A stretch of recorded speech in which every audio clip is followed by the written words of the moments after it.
We heal those who have been trafficked between the ages of 11 and 17.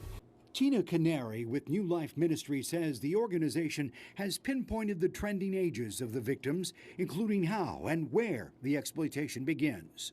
They have reported to us, as well as other outside companies, to say that's where the exploitation started, in a sexually oriented business. The bill, authored by Representative Todd Hunter, would raise the minimum age for individuals who work in a sexually oriented business to 21. Once signed by the governor, it would also impose penalties for businesses that violate the statute. Texas is the second worst state in the country for sex trafficking. According to House representatives, close to 80,000 young adults and minors have been trafficked in Texas.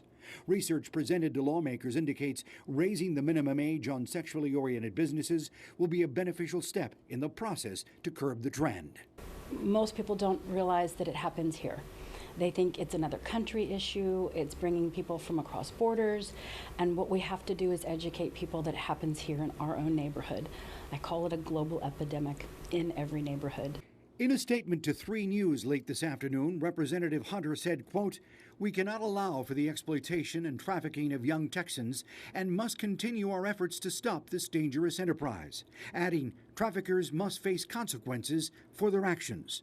While New Life Refuge Ministries applauds the effort, they stress another tool in the arsenal is education.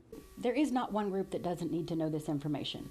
If you think that you are not affected by it, I guarantee there's a neighbor that is.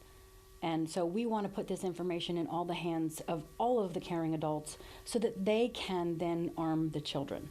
Rudy Trevino, 3 News.